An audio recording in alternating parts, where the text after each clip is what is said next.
Mass Jathara మనది ఇదంతా trailer reaction acted by Raviteja, Sreeleela, Naveen Chandra, Rajendra Prasad and other actors etcetera. ఇంకా ఈ ట్రైలర్ వచ్చేసి నా ఫస్ట్ ట్రైలర్ రియాక్షను.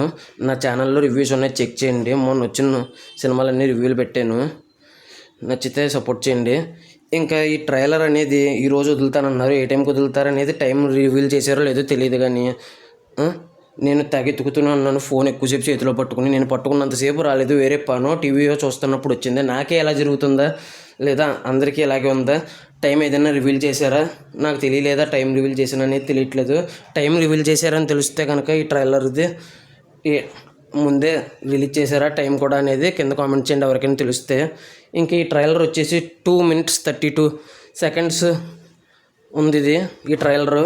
ఇంక ఈ ట్రైలర్ వచ్చేసి చూసిన తర్వాత నాకు ఎలా అనిపించింది అనేది ప్లస్ పాయింట్స్ మైనస్ పాయింట్స్ చెప్తాను. రేటింగ్ ఇవ్వలేను ట్రైలర్ కాబట్టి. ఇది స్టోరీ ప్లాట్ అలాగో రొటీనే, చెప్పక్కర్లేదు. ఇంకా అది సినిమా చూసినప్పుడు చెప్తానులే స్టోరీ ప్లాట్. ఇంకా ఈ ట్రైలరు విషయానికి కనుక వస్తే నాకైతే ట్రైలరు కొద్దిగా ఒకటి జస్ట్ ఓకే అయినా అవ్వచ్చు, 2 డీసెంట్గా అయినా మిగిలిపోవచ్చు, కానీ బ్లాక్ బస్టర్ అయితే అవ్వదేమో అని అనిపిస్తుంది నాకైతే. మరీ ఎక్కువగా జస్ట్ ఓకేతో మిగిలిపోద్దేమో అని అనిపిస్తుంది. కొన్ని సీన్స్ బాగున్నాయి, ఎక్కడెక్కడ బాగున్నాయి అనేది చెప్తాను.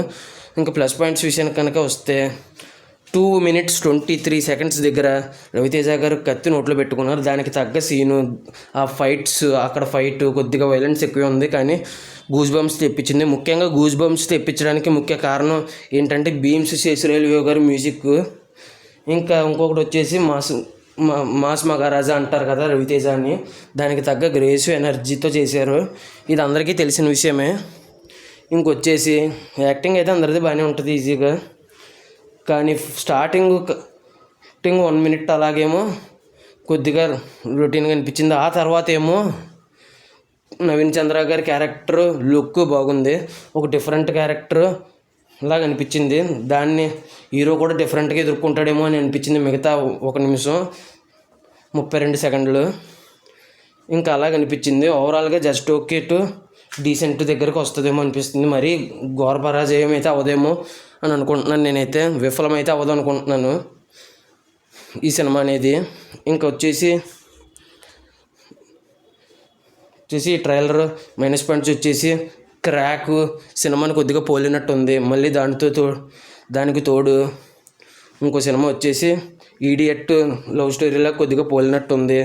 కొన్ని సినిమాలు రొటీన్ కమర్షియల్ మూవీస్లో ఉన్నట్టుగానే ఉంది అన్నట్టుగా అనిపించింది. కానీ ఎగ్జిక్యూషన్ బాగుంటే జస్ట్ ఓకే టు డీసెంట్ ఊరికి వెళ్ళొద్దేమో, బ్లాక్ బస్టర్ అవ్వదేమో అనిపిస్తుంది నాకైతే. ఇవి మైనస్ పాయింట్స్. ఈ ట్రైలర్ ఎంతమంది చూశారు, చూసుంటే మీకు ఎలా అనిపించింది అనేది కింద కామెంట్ చేయండి. నేను ప్లస్ పాయింట్స్ మైనస్ పాయింట్స్ చెప్పాను. నా ఈ రివ్యూ చివరి వరకు చూసిన ప్రతి ఒక్కరికి thanks for watching. Jai Hind, signing off, bye bye.